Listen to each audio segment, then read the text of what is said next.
It's Sunday, July 13, 2025. I'm Anthony Davis. Welcome to the Weekend Show, where we make the time to consider the news of the week. You can support my work and independent journalism at patreon.com/5minutenews.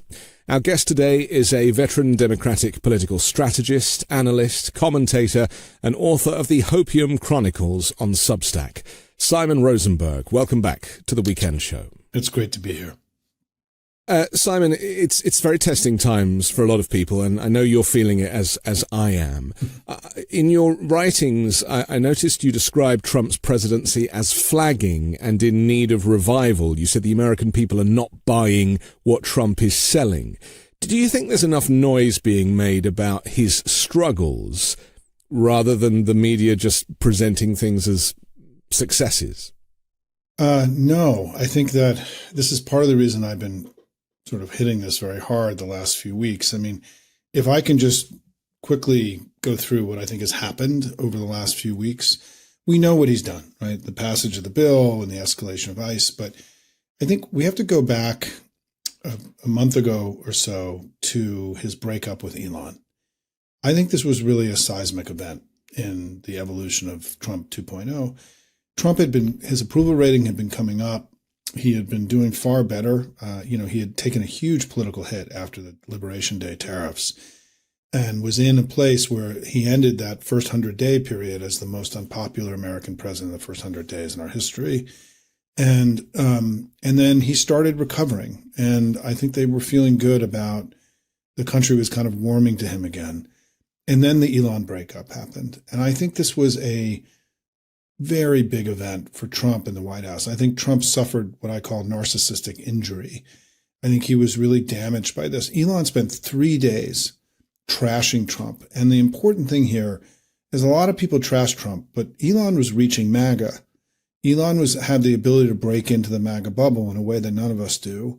And I think this was really damaging to Trump. And I think it affected his own understanding of his being strong and being powerful. He had his buddy, the richest guy in the world, running around with him like in a buddy movie. And then all of a sudden this guy turns on him. And so within 48 hours of the last set of attacks by Elon on him, right? I mean, Elon called for him to be replaced by J.D. Vance. I mean, this was pretty heavy stuff, right? Is that we had the escalation in Los Angeles, and you saw and then within a few days after that, we had the Marines on the ground. And what was interesting to me is that the country immediately rejected it in the polling. And I was surprised by that, to be honest. I would assumed he would have gotten a little more runway. But I think they were doing that to change the subject, to sort of deal with this damage, because Trump's numbers came down from those attacks from Elon. And then what happened with the escalation, right? The country immediately rejected it. A majority of the country said no to this. This isn't appropriate. I'm not surprised, by the way, based on the history of polling we can get into on immigration. But then the next way he tried to sort of restore his strength, and I use strength in all capital letters, right, was his sad parade that he had where nobody came. And we had millions and millions of people on the street that day that dominated the news. And he had this little paltry little show, that nobody came. So that didn't really work to restore his strength and his power. And then he bombed Iran. And, historically, when presidents take a military action like this, the country rallies behind them. Not this time. I mean, a plurality, a majority of people rejected the Iran bombing. And so that didn't work either. And then they passed the big ugly bill last week.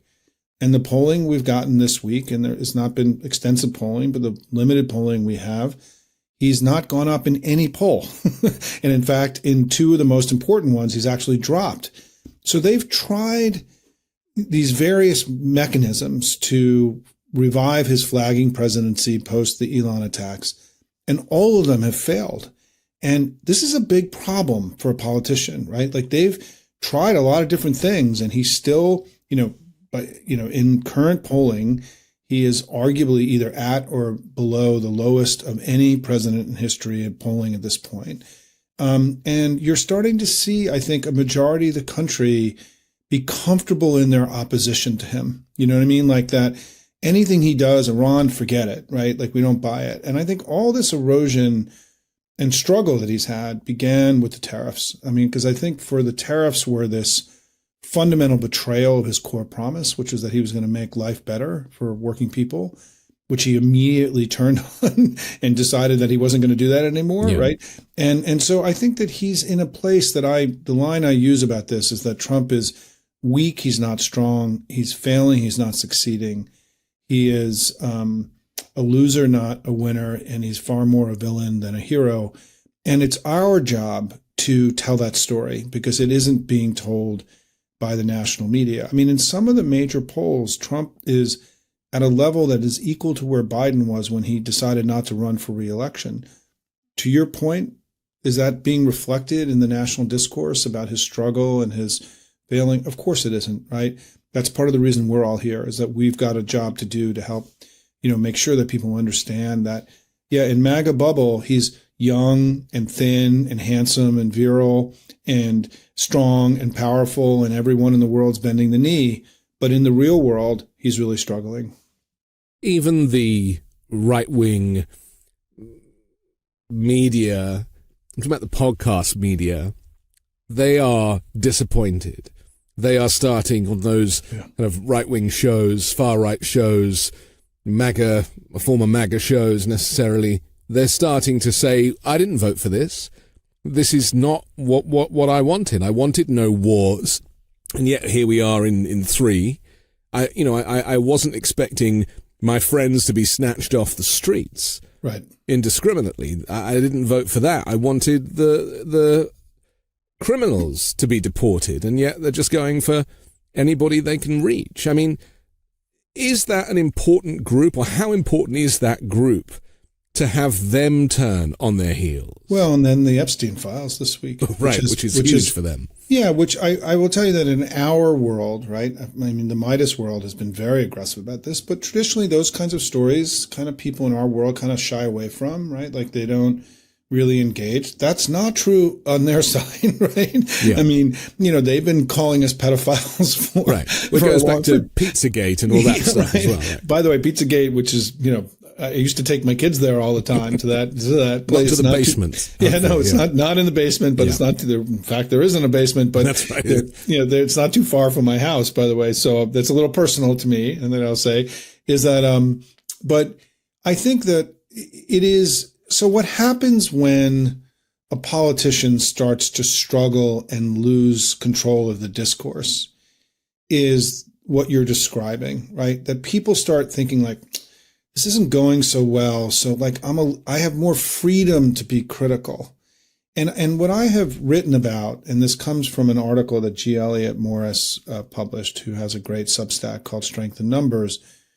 He was the head of 538 and his 538's been shut down, and he's now sort of taken on some of what 538 did at his new platform. And he showed something that I've been writing about for years, that there is the independent polling that we have that shows Trump down -10, -11, having fallen between 15 and 20 points since his first week, which is a very significant decline.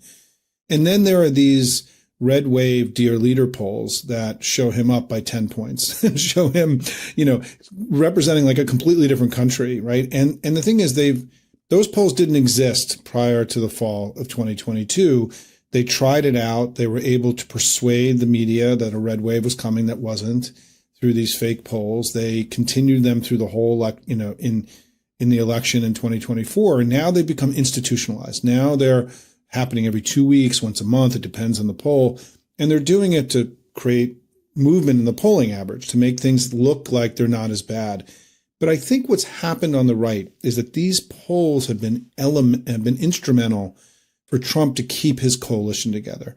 Because in the right, not, what I was saying is that he's young and virile and thin and, successful, is that part of that has been that the polls they're seeing, he's up by 5 points and 7 points, right? He's popular and he's respected, and it's all fake, right? Yeah. Like it's all invented. Well, the country's back, apparently. I mean, it's never been better. right. I mean, no, but I love the fact, I've been saying for the last week, we need to have fun with this, because on some levels, Trump is such an absurd and ridiculous figure. And I think one of the things I've been talking a lot about is that there needs to be an entire, and maybe Midas can do this, an entire site that's just basically about mocking him, right? And, his color, his burnt orange this week and his makeup, right? Yeah. Like it's been put on really poorly. And he kind of got tangoed on Wednesday. He looks far more like a clown this week than he has. And I think that part of what's happened is that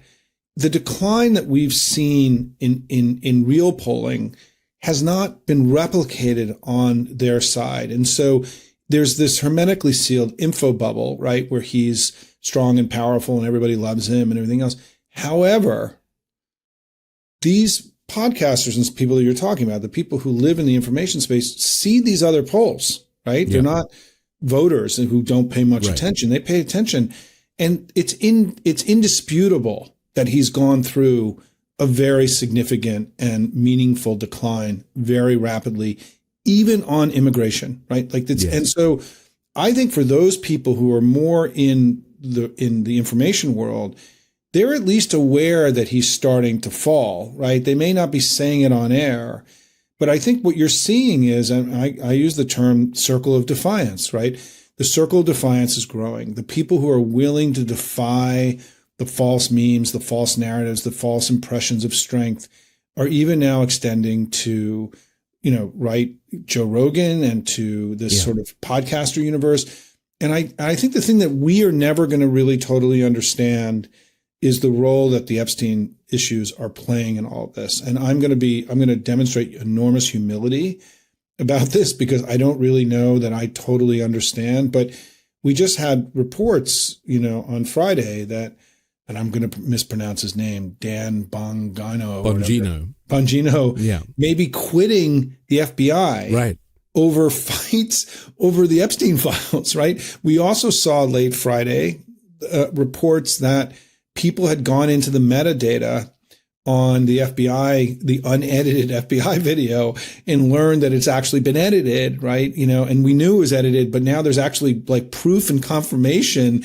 that they lied about the video. And now we're starting to get into a place of, I think two things are happening. One is like, this is like getting weird, right? And hard to defend. And people are starting to behave like this is kind of a crazy scandal, right? And that something bad is underneath all this. The second thing it's doing is that it's introducing to a lot of voters, younger voters and newer voters, who didn't know the whole Trump story because we didn't really run a lot of negative ads about Trump in 2024.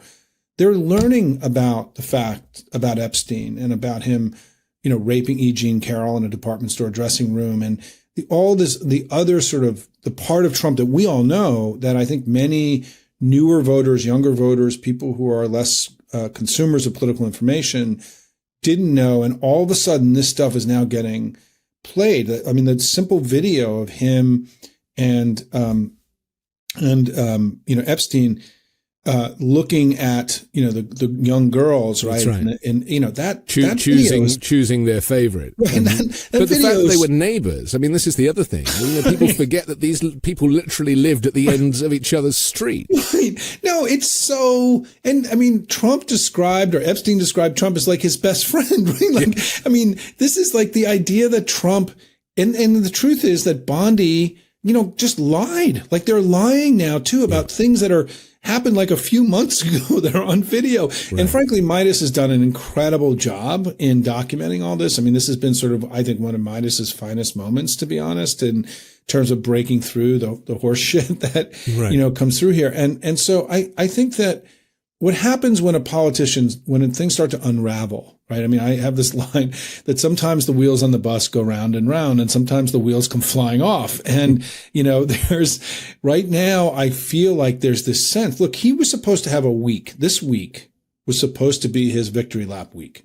Right? Oh yeah, he was gonna solve the Gaza crisis. Right, solve Gaza. He had his buddy BB coming to visit. Right, Monday morning. Right, they got he had the B whatever is flying overhead in the White House on Saturday, and this was his big week, and it started with hundreds of people dying in Texas because of their malfeasance and because of their ridiculous attack assault on our government. And then, we've now had this complete confusion and craziness around Ukraine, whatever the heck is going on. I don't think anybody really knows what's happening there, right? Not least Trump. not unleash Trump. Right. He had some of his wildest performances that we've had since he's been president. He looked really like crazy, like his makeup made him look, crazy. And so this ended up being a really bad week for him, in a week that was supposed to, again, be the week that the ship got righted, right? And then the Epstein stuff, and in that presser or in the cabinet room, and he's like, "Why are you asking me about this? This isn't as important." Right. And his immigration escalation stuff, we just got on Friday, there was a Gallup poll, and Gallup's a slightly right-leaning polling outfit, by the way, showing Trump, the country, unbelievably rejecting his immigration approach. We had record numbers who said that immigrants are good for the country, the highest ever recorded in 1810 Americans, 79% said immigration is a good thing for the country, right, which is an increase from 64% a year ago and a high point in 25 years. I mean, like, it's an unbelievable, I'm from New York, so I speak this way sometimes, but like, it's just an unbelievable fuck you to Trump, right? And so, on something that is the core of Trumpism, right? I mean, the exploitation of racial fear and the demonization of others is the energy that fuels all of Trumpism. And the country has, he's pushed the country to a place where they're more appreciative of immigrants than they've ever been. Donald, that was a little hard to do, by the way, brother, and so I think that part of what's important for us is to stay grounded in what is true, right? And also, though, we have to develop some capacity to convey the absurdity of what we're now witnessing every day. And the Hegseth stuff, the disappearance of Tulsi Gabbard, right? Like, all of this, I don't know what the right analogy is. Benny Hill, Monty Python, Veep, right? Like, whatever it's become comedic gold every day. And we have to be able to do that at the same time where we're having real conversations about the threat of of ICE and a roided up ICE that's going to become potentially, Trump in his own sort of authoritarian fantasies is going to turn this into some kind of Gestapo or whatever they think this is going to be. We've got real problems in the country, and that he's doing enormous harm, and we have to continue to work every day forthrightly, eyes wide open, to mitigate that harm, and can't look away. But at the same time, the guy does feel like he's all that, but he's also like this incredible buffoon and clown. And we have to be able to live in both of those places at the same time, I think. The problem with him being a clown, though, is it dilutes the threat of authoritarianism. Certainly the media, and I know in Europe and in the UK, the way they cover him is like a clown. Right. Whereas here, they call him Mr. President, and they actually kind of boost him, put him on a pedestal. But it does kind of soften the edges of the dictatorship. The fact that he is wearing clown makeup and the fact that he can't finish a sentence. It doesn't, those things aren't stopping the fact that he has a group of really evil people around him, from Miller to Homan and everybody else, who are the real dictators. I mean, people like Russell Vogt, most people have never heard of. Right. And yet he is the architect of Project 2025, and he's right there in the center of it all. And so that's my concern, is that we could be lulled into a false sense of security that, it's not all that bad because he's an idiot.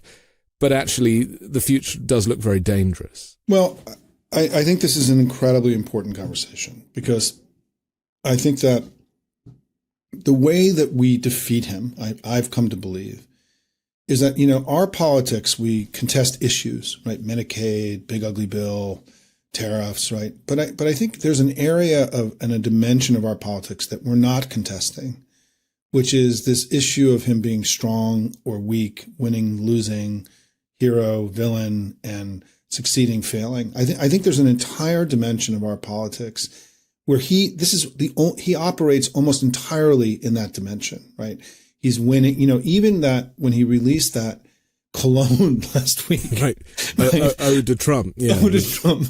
I mean, it was unbelievable, right? The cologne, literally in his phrases, is like, this is for people who are winning, successful, and strong. Like literally the words that I've been using. And I've been talking about him being young and thin. And yesterday they released this Superman, or not yesterday, but a few days ago, they released this Superman image without a shred of irony. Right. Yeah. With him being young and thin, right? Yeah. Like, I mean, and because they have to paint a false picture of him. And the assertion of this false picture is actually like the central project of the entire Trump White House, right? Because the ugliness of the reality, or the emperor really has no clothes. And with this emperor, him having no clothes, like none of us want to see that, right? Or whatever the analogy, we got to pull the curtain back from the wizard. But I think what I'm saying is that we have to contest his strength and power. And one of the ways that we have to do that, we have to deny him that. We have to deny him strength and power and winning and success and heroism. We have to take that away from him, because then what's left is ugly extremism and incredible bigotry and a failed economy and a reckless economic approach and a gutting of science, right? What's preventing all of that reality from being seen properly is this perception that he's strong and winning. And so I think that we made a mistake about this in 2024. I think one of the reasons we lost the election is that Kamala Harris came out of the debate strong and had beaten him. She was winning in the polls. She was raising crazy amounts of money. She was strong and he was weak. And then she said, I'm the underdog. Yeah. And she positioned herself as weak and not strong. And she made him strong, and she was no longer weak. He would never do that himself, would he? He's on top no matter He's always what winning. The polls are saying. If you go back to the interviews during the election in 2024, it is every interview I heard, he started the same way. I'm ahead in the polls and I'm winning. That's how he started every single interview. It didn't matter what the question was. It didn't matter. I'm ahead. I'm winning. I feel, the polls for me are better today than they've ever been. Yeah. Right? He used to say this all the time. Right. But that's brainwashing. I mean, it's very clever. But it's also a way of obscuring his ugliness, because if he's winning and people are going with him, then I got to go with the winner, right? Like he must be succeeding. And that's why I think part of what I'm arguing today is that we have to develop a new muscle, or a new understanding, that we have to contest this issue of him being strong and weak as a central undertaking of the collective project, which to me includes ridicule and mocking and making him into a clown and or into a predator, or into whatever it is that we're going to do, because then that denies his strength and it gets it harder for him. We need to make him look like the failure that we all know that he really is, right? As a central project. And I think this is a new thing we have to work through as a family. And we need to poll on it, and we need to do more research on it. The way that we poll in democratic politics is that we're very issue heavy, right? Like we poll on issues. We don't poll on these leadership dimensions. And I'll give you an example. In the exit, it's not something we test. We don't develop understandings of this. And there's a long history to why this is, right? But in the exit polls on the question of strong leader, weak leader, Trump beat Kamala Harris by 2-1. How in the world can she become president if only 32% of voters viewed her as a strong leader? And I think, and I will just tell you, having been in the guts of this stuff for over 30 years, we don't really even think about strong leader, weak leader. We don't think about winning and losing. We think about Medicaid and tariffs, right? Well, goodness, ultimately. It's good versus evil in some ways, in its simplest form. Virtue versus malevolence, or whatever it is. And I think we have to get smarter about recognizing that for a lot of voters, low political information voters, whether somebody is strong and they're a winner and that they're successful is actually like a major part of how they develop their political understanding about leaders. And we're not even really contesting that space adequately. And so I think this is an area, what I'm proposing here is that, we need to take I'm trying to answer your really good question, by the way, about how we can do both. We have to ridicule him and diminish him and make him small and not big, while at the same time being clear-eyed about the threat that he represents. And I think that if I can just say one last thing is that part of the reason, I've been a little bit more optimistic in this week than I've been, frankly, in a while, despite all the ugliness of what's happened in recent weeks, is that I think we have a real I'm now speaking as a political strategist now, right? As somebody who has been in campaigns, I think we have an enormous opportunity to take his struggles with the public, the consistent rejection of his major initiatives, Iran, the budget bill, right, and immigration, and really go on offense for the next 5 months to really further degrade him, further erode his standing, and to start to begin to tell our story more effectively as we need to, and to use what are going to be, I think, an enormous opportunity, which is that the budget that now has to pass, the reconciliation bill was a very narrow, specific set of things, but the Senate and House have to pass an annual budget. The fiscal year starts October 1st. They have to, usually it gets passed in December. That budget is going to have all this ugly stuff that just came in the reconciliation bill is going to go into now an annual appropriations. And all the things like the cuts of NOAA, the cuts of FEMA, the cuts of NIH, I mean, all these other things they've done, all also are about to get institutionalized in this budget. And so we have a huge opportunity nationally to re-engage the public in the malevolence that and the harms that these guys are fostering upon us, right? And also, I think state leaders have the ability now to start conversations in the states about what's coming down the pike, from Washington, and how, healthcare is being weakened and our prices are increasing and the deficit is exploding, and they're abandoning any responsibility to protect us from storms and disasters. And, they're allowing disease to run wild.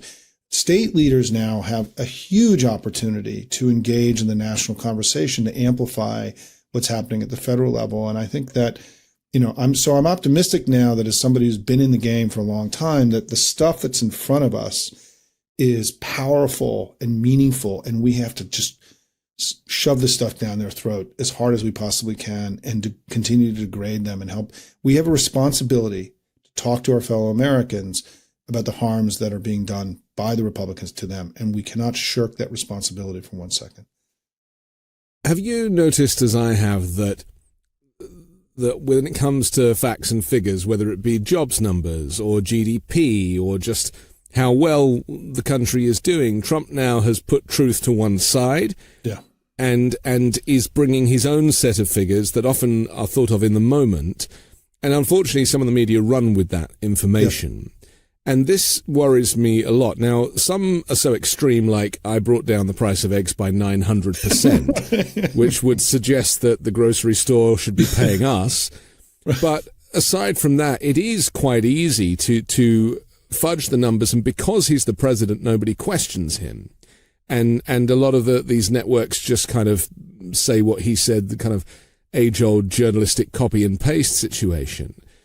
That's my greatest concern, is that we're not actually experiencing any truth out of the Ministry of Information anymore. I think it's an enormous issue. And I go back to this issue about the polling, right? There was fake polling in 2022. There was fake polling in 2024. Well, they bought the polling companies. I mean, they set up their own polling companies. Yeah, no, I mean, and the thing is, these polls had an impact on our understanding of his strength. Right. They wouldn't have been spending all this money on these polls and doing all this work if it wasn't actually helping them. Right. I mean, this is the whole thing. Right. And, and some people in the business mocked me for making this argument. What do you mean they're faking polls? And it was like, after, trying to overturn an American election and install a government into the United States in 2021, faking a bunch of polls is like, miniature golf compared to what they had done in 2021. And the idea that somehow this wasn't, that the manipulation of the information environment wasn't like the central project of Trumpism, right? And yeah, I think we should be worried that they've already been faking poll data and, for 3 years now, right? Yeah. And that it's not a big stretch to believe that they would start doing this with basic economic data, right? And yeah, it's worrisome. But I will say that, again, I think one of the things we have to be sanguine about, or be more, to give ourselves a little bit of credit, right, is that however we end up getting to the other side of what is in front of us now, it had to start with his approval rating collapsing. And, and that's happened, basically, right? And he's lost, according to the Economist YouGov poll, 44 points in job approval with young people, 18 to 29-year-olds since the beginning of January, right? I mean, so this idea that despite their information superiority, their daily manipulation of the media, that they have been unable to control this, again, after repeated efforts, despite fake polling, despite the fact that the big ugly went so negative, right? Yeah. Shows that there are limitations to their ability to manipulate all of this. Yeah, well, people feel it, don't they? I mean, the gas prices is a perfect example. Yeah. He's on about $1.99, and the cheapest you can find it anywhere in the country is $3.17. But that's a reality, right? I think that's what I mean. Like, I think there is. I think that there are limitations to the bullshit machine. Yeah, and they're running into it. Right? They've run into it because there's no possibility in any of their planning that he would be at where he is in polling right now. There's no possibility that they ever believed that the big ugly bill would be at -15, -20 before they vote on it. There was no way. And what it shows is that he's not invulnerable, that those of us operating in the information space that you are, is that we're having wins here, right? Like these late breaking voters, these low political information voters that swung to Trump, they have swung again. They have left him. They have not come to us yet, but they've wandered from him. And that's a sign that they, that in this ambient information that even low political information voters are kind of getting the message that this guy isn't what they thought he was going to be. Well, they're all scrolling social media and they're all seeing the military snatching people off the streets. And if that is not an example of what is happening versus what he says is happening, I don't know what is. I think that you're correct about this. And I'm not an expert on TikTok and Instagram. I don't spend my time. I do a lot of stuff, but this is not an area I spend my time. I have been surprised at the virality, right, of the snatching videos. It is, those things have taken off. Yeah. And it has become a defining visual image. Yes. Of the early Trump. I think what you just said is incredibly important. And I've written about this and commented on this, is that I think for a lot of young people, this has become a defining image of early Trumpism. And it's not just the snatching, Simon. It's the pushback in the videos. It's the people shouting shame, shame, shame at these federal agents. It's the friends and families fighting and literally pulling on people's arms to prevent them from being put into unmarked vehicles by unmarked officers. It's the fight back that I think people are also seeing. It's also the protests, the fact that we had millions of people on the street peacefully protesting, right? I think that was an incredibly important moment. The No Kings protests were really, I think, sort of affirmative. Many of them were joyful and celebratory. And it's made for social media, that stuff. Right. I mean, and that stuff, it broke through. And I think, I'll give you an example of this. My daughter's 19 and she is studying to be a doctor as of now. And I hope she goes through with it. It's a hard journey, as we all know. And she's not very political.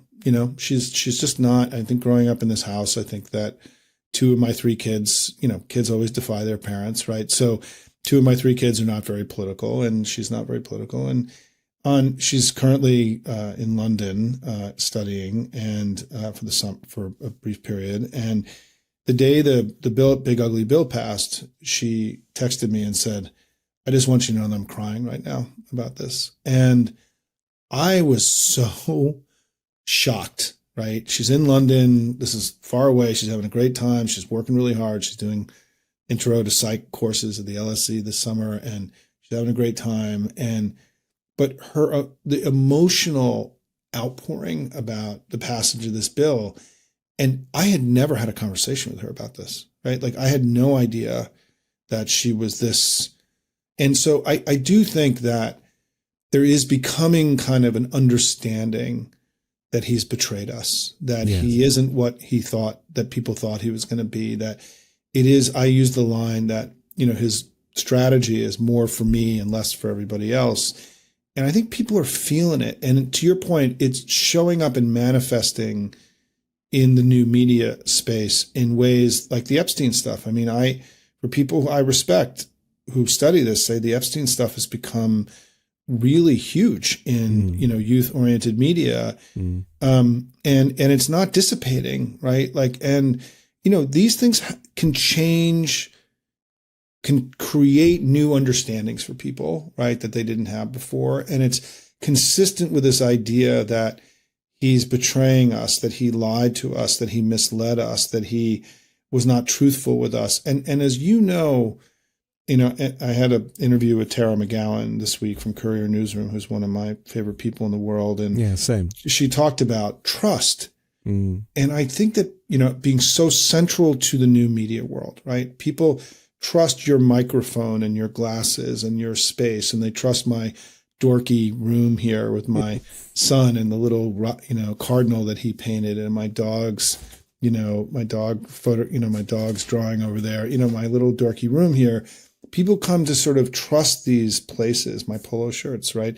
And I think trust has been broken with Trump, with a lot of people. And I think that, I was on a podcast with Stuart Stevens recently, who was last Bush's media consultant. And he said that after Katrina, there was nothing they could do to fix it. There was nothing they could do. He said it was Katrina broke Bush. There was no way to repair it at that point. And it didn't matter what they did. It was just over, basically. And the country sort of just gave up on him. I'm not saying Trump is there, but he's a lot closer to being there at this point than I would have expected, to be honest, given his 6 strong months. It's quick. And I will tell you that there's things like what happened in Texas, where there's no question the federal government has culpability in the deaths of those young girls. And there's no question about it. There's no other side to the story. And, and just like, by the way, there's no question that the vaporization of USAID and our abandonment of our global responsibilities will kill tens of millions of people, including 5 million children, and that Donald Trump and Elon Musk now will go down in history as mass murderers. And there's no question about that any longer. To me, the vaporization of AID, and for those who follow Hopium know that when that happened, I kind of spent a lot of time around the significance. I've worked with AID. I understand what AID does. Well, it's one of the greatest things that America created. I mean, I think people forget that. They thought it was just foreign aid, but the soft power, the influence, you can't really go without it. AID was in 100 countries. Yeah. 100 countries. Yeah. And for most people in the world, their understanding of America was through USAID. This was one of our, if not the single most important, other than Beyonce and, and Ariana Grande and other, pop stars and stuff, movie stars. The USAID was a central part of our soft power, ecosystem. And because it saved people's lives. I mean, it was deeply meaningful to people in these countries, to the governments of these countries. There was enormous gratitude. And it's why the fact that we vaporized it so quickly, because to me, this was so deeply meaningful about what we were really up against. Because if you are comfortable knowingly killing millions of people by your actions and your policies, you've crossed a line that, means that kind of sensibility is going to come to us here domestically in the US, right? Trump already has crossed the line, right, of accepting mass death on things that he's done. Multiple times, I'd say. Right. Yeah. So the idea that he's going to cut Medicaid and have lots of people die, or that he's allowing, measles, he's making measles great again, or this sort of. That is the plan, though, isn't it? The plan is to kill people. The plan is to kill people. To eradicate the poor and people of color. Right. We have to take a quick break, but I want to come back and talk about something that you've been writing about that very few people are really kind of focusing in on, which I've always been fascinated in, and that is Trump's view and the administration's view of eugenics. We'll do that next here on The Weekend Show. Listen, we can't fix everything going on in the news, but one thing you can improve is the food you feed your cat, thanks to our partner, Smalls. When the world inevitably goes downhill, which, let's be honest, it's not looking great right now. You know what the first thing is that I'm going to make sure I have with me? No, it's not my closest friends or family, it's my cat, Shuby, and his favorite cat food, Smalls. If you're a regular listener to this show, you'll know that Shuby cannot live without Smalls, and to get 60% off your first order plus free shipping, head to smalls.com/weekend for a limited time only. Smalls cat food is protein-packed recipes made with preservative-free ingredients that you'll find in your fridge, and it's delivered right to your door. That's why Cats.com named Smalls their best overall cat food. Smalls also has a bunch of amazing treats and snacks you can add to your order. Shuby loves the fresh ground bird that came in the most recent Smalls box. After switching to Smalls, 88% of cat owners reported overall health improvements. That's a big deal. And the team at Smalls is so confident that your cat will love their products that you can try it risk-free. That means they will refund you if your cat won't eat the food. What are you waiting for? Give your cat the food they deserve. For a limited time only, and because you're a Weekend Show viewer, you can get 60% off your first Smalls order, plus free shipping when you head to smalls.com/weekend. That's 60% off when you head to smalls.com/weekend, plus free shipping. Again, that's smalls.com/weekend. We're back on the Weekend Show with Simon Rosenberg. I'm Anthony Davis. Simon, you've written and spoken about eugenics, and I think it's something that people can't really connect to what is happening right now. But I think as we take a step back and we look at the combination, not just of the dismantling of USAID, which was done in basically 7 days. I mean, really, that organization should have taken 7 years to deconstruct properly. Then you've got the mass deportations on a scale never seen, the investment of $150 billion to create this secret police force to take the removal of people of color off the streets to the next level. Trump has spoken about eugenics over the years in various ways. Great genes, the bloodlines. Elon Musk, same. They're all in on it. J.D. Vance, Peter Thiel. This is something that is really important to them. It was also important to the Nazis and Adolf Hitler as well. So maybe that's where people are drawing comparisons, because they are referring to how America looks right now and saying that it does look like Nazi Germany. For those that don't quite understand this, just explain your view of eugenics and how it connects to this Trump regime currently. I'm going to be very honest that when I enter into this space, I struggle a little bit because it's so hard to believe that this is something we're even talking about. Yes. And, I'm of Jewish ancestry, right? And, these are difficult topics for all of us. But I think there are just two things I want to say about this is that, the racial purity of the Nazis, which as anyone who studied history has some rudimentary understanding of, that there was a sense that there was a superior set of people who were superior over others, right? Like, let's dumb this down very simply, and that there were people who were worthy and there were people that were unworthy. And the people that were unworthy needed to go away in various ways, right? And put into concentration camps and removed from society because they were poisoning the blood, is to use the term from that time. Well, but from this time as well, he's used that phrase. And the direct evocation of Nazi language by the Trump world has been, for anyone who's studied this stuff, has been shocking, alarming, kind of unbelievable. But the other piece of this, right, I want to speak to, because this is a thing that I think has not gotten as much attention, is that in this kind of eugenicist view of there being sort of superior bloodlines and better people and worse people, is the concept of the Uberman or the Ubermensch, right? Which is that there were essentially supermen among us that could do extraordinary things, and that those people needed to be released by society to go become literally supermen to guide the future for us. And it's a concept that we haven't spoke. We've used the term oligarchy, right, to describe Musk and Trump, but there is this kind of Uberman element to what's happening with us, which is sort of this kind of pillar of Nazism.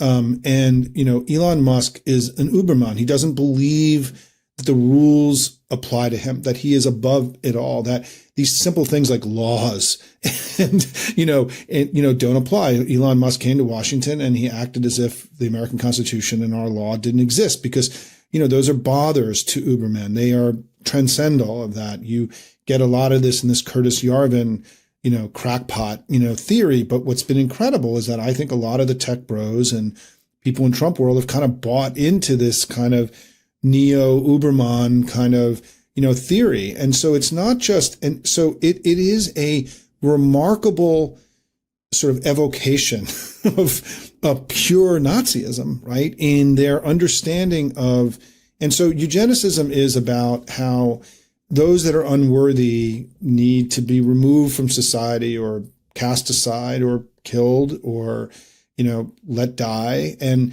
certainly the way to understand Robert Kennedy is that he is a kind of classic eugenicist, right? Yes. I mean, he's even talked about, just the other day, right? He was asked about bird flu.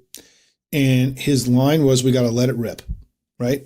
We got to let it rip. We just got to let it go through, don't have measures. Don't try to stop it. You got to let it rip. And the strong birds and the strong Americans, they'll survive. They'll come out fine. The weak ones, they'll get, they'll die. It's part of how Trump managed COVID, right? I mean, this is consistent with how they managed COVID. Survival of the fittest. Survival of the fittest. Or another way to look at it is that, the line I use of I'm speaking colorfully today in your show because it is required is that, it's like, fuck you all, right? Like there's at the core of this is a total, complete lack of concern for human beings. Yes. And that is outside of our kind of moral universe in democracies. It's also completely inconsistent with how a democracy could ever function, right?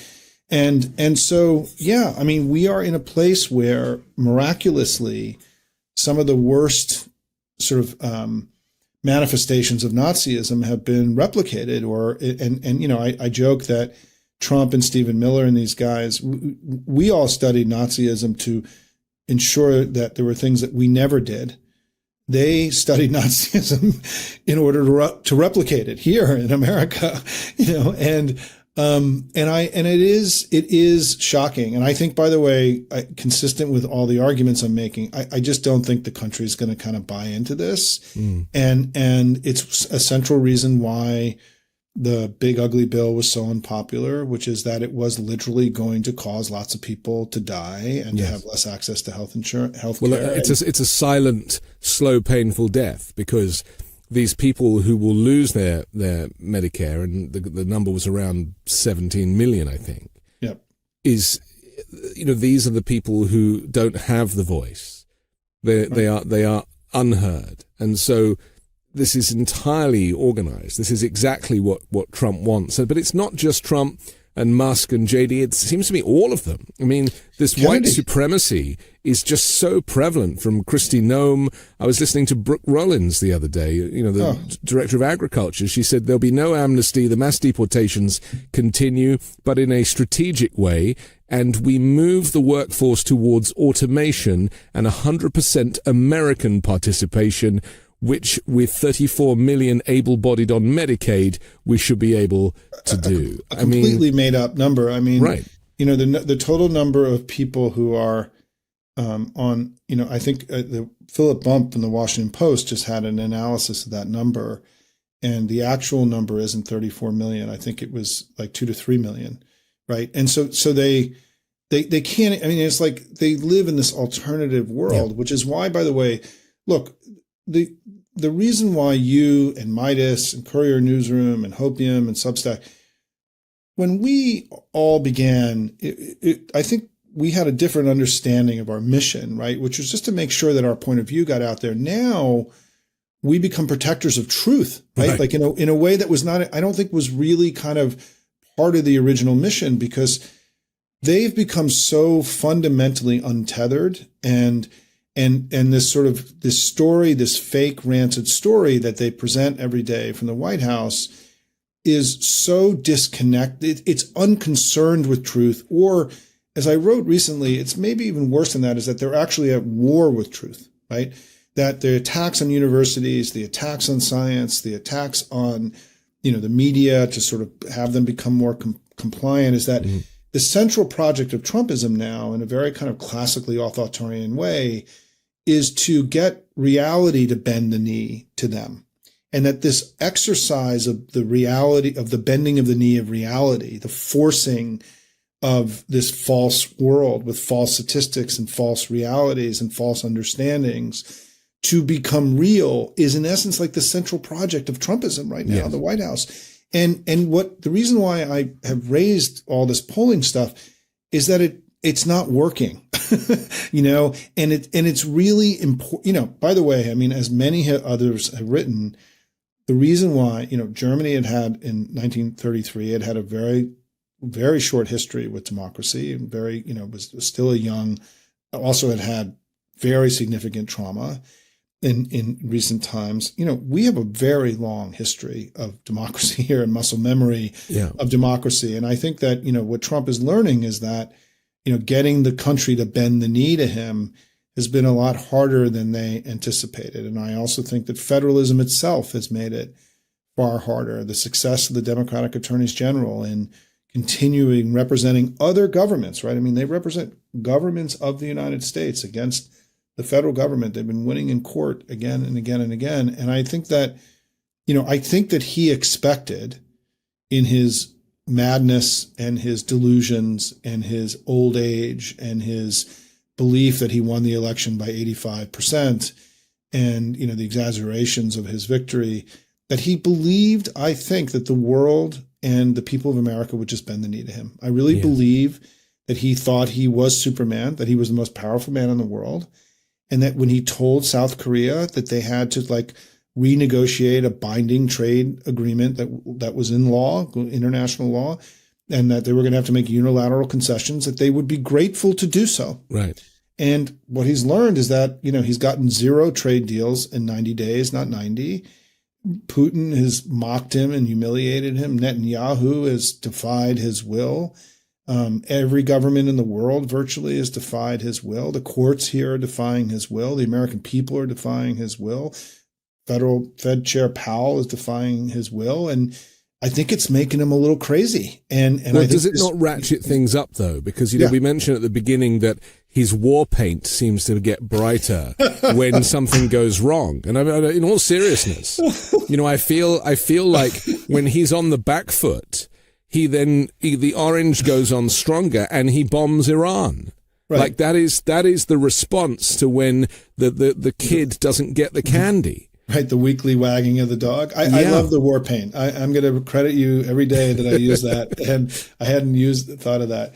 Yeah, no, he is escalating. Like, this is my whole point about earlier, is that Elon hurt him, did damage to him, and so he needed to restore his strength and his manhood and his power, and everything they've done to try to do that has failed. Yes, and it is, it means that we should anticipate continued escalation. And what I interviewed Anne Applebaum recently, and she called it the spectacle of power, that, he needs the spectacular every day. And in one of my recent essays, what I mused about was, what is Trump going to do for the next 16 months, right? Yeah. Just on a day-to-day basis. I mean, he sees the world. He needs spectacular. He needs, as somebody in my site called it, I said bread and circuses, and he said it's circuses with no bread. Is that, he needs the lion feeding every day, right? But he thinks that's a functioning government. Isn't that why he says that Joe Biden was useless and did nothing? Is because Joe Biden ran the administration as it's supposed to be, with no drama. Right. And so unless there's daily drama and you're on the front pages for something dramatic, then you're not a good president. Right. And he doesn't know any other way. And the problem is that what is left for there to create spectacular about, right? Yeah. And, he just passed his big bill. He's going to have another bill. He doesn't like to travel internationally. He's not welcome in most countries. He's a felon, right? So he can't, right. travel.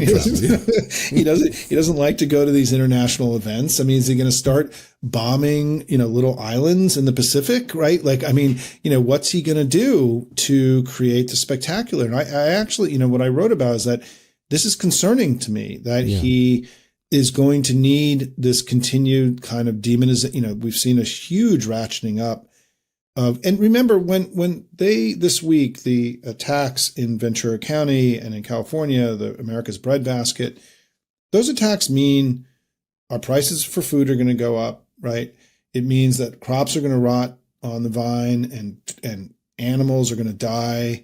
I listened to an interview with a farmer who in Indiana on NPR this week about how the raids that are happening in agricultural communities where there are animals is actually creating a potential huge biosecurity threat in America. And because the animals, we no longer can guarantee them to be free from disease and to be safe and secure because there aren't people to monitor them, and that the systems in place to monitor the biosecurity measures to monitor the health of disease in animals now is breaking down all across the country. Yeah. And so, what Trump is doing is he's starting to threaten our food supply, right? And also create domestic biosecurity problems through this kind of racial spasm, this racial hatred and spasm that is playing out all across the country.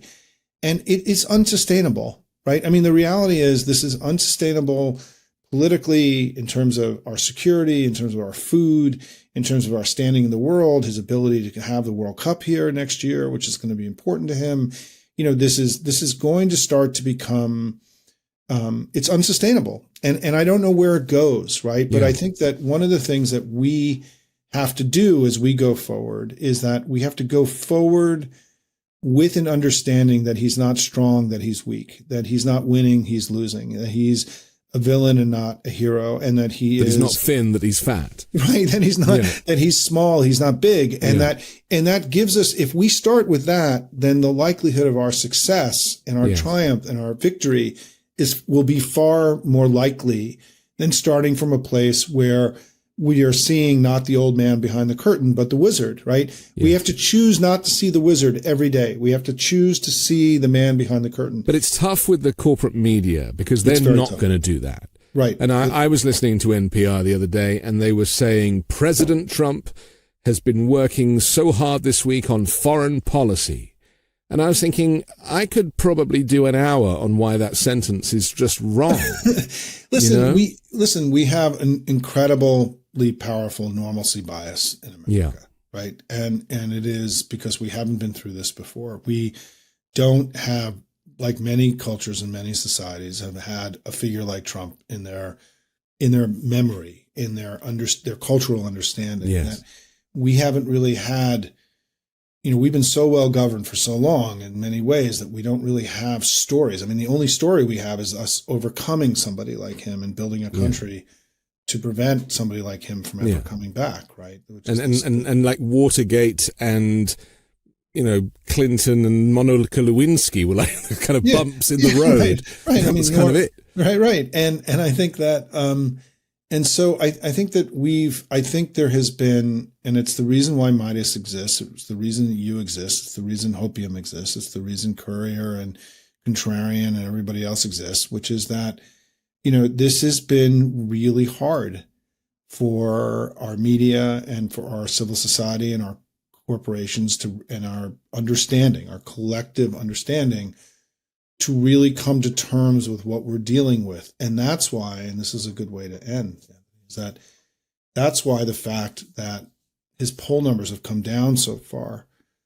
should give us all incredible hope that we are going to overcome his rancid agenda of what I call sabotage, plunder, and betrayal, that we're going to overcome the complicity of the legacy media, and we're going to overcome all of that, right, and prevail. And that's why I end the week, this week, more optimistic than I've been in a while, because despite all the advantages that he has to control the information environment, he's failing at it. And it's in part, though, because of the work you're doing and your Midas brothers and, this whole new explosion of pro-democracy media that's giving. Because remember, I want to just end with this, because I think this is a sort of a misunderstanding that exists about how information flows, is that, they built with a core sort of set of information warriors on the right, and then they built up, right? There has to be millions and millions and millions of us connected to truth every day in order to spread that truth through the rest of society and to challenge the media, right? So that they know that there is a place where the numbers are correct and where the fake stuff isn't happening, to put pressure on them to not yield completely to the pressure that's coming from them, right? We're in this struggle with mainstream media where some days we have good days and more days we have bad days. But let's be clear, the Times and the Post and other news organizations have done a lot of damage to Trump because they've just reported on things that are happening. It's not all complicity and it's not all capitulation and appeasement, right? But our strength produces better legacy media because we put pressure back on them in this struggle that they all have every day. And so I want to just end with saying that, one of the things that's most remarkable about what's happened is that, I did an event with Ben Meiselas and Tara McGowan and Joe Trippi from what's now Resolute Square and David Rothkopf from Deep State Radio in January of 2023. And I had not yet moved to Substack. I mean, Substack was like not a thing yet, right, in our world. And now like every cool kid is there. But we talked about the need to grow pro-democracy media. And let's be very clear, we have come a long way. The success of Midas has been insane and incredible and inspiring and just amazing. And the growth of all the Substackers now. I used to be a pioneer, and now I'm like, I used to be on the beach by myself, and now it's crowded. I can't even get an umbrella anymore, right? And but we should also hearken back on the successes that we've had, and we are stronger as a pro-democracy media. We are winning some of the information battles. We are seeing our Democratic attorneys general, defeat him. We saw Schumer knock out really critical provisions in that sort of process with the Senate parliamentarian that made this horrific bill far less horrific in the last few weeks. We need to learn how to, if we're going to succeed and win, we need to celebrate the wins when they come and honor them and then build on them to get more. And I think that one of the things I just want to, end with is that it's very important as we go forward in this movement to not live in a place of perpetual disappointment, because that breeds demobilization and disengagement. And we need to recognize that we are having wins and that we need to honor them, celebrate them, and build on them. And that he is weak. He's not strong. He is failing. He's not succeeding. He is, he is a loser. He's not a winner. He is a villain. He's not a hero. All these things are true, and we have to fight like hell to make them true to more people. Yeah. Well, the rest of the world sees it, and that's why they're realigning their military spend and joining up with Canada, and, the America is not involved in their future. And that really, to me, is a sign that people understand what is going on here. Okay, we have to finish, but I'm so grateful to you, Simon Rosenberg. It's always good to be here. I appreciate an hour to just ramble on about stuff. It needs to be done, and I just appreciate the platform and your remarkable work. I'm Anthony Davis. Don't forget to support me and independent journalism at patreon.com/5Minute News, or by joining the 5 Minute News YouTube channel. You can find me on Substack as well, and I'll come back next Sunday with a brand new special guest and more factual news to discuss on the 5 Minute News Weekend Show with Midas Touch.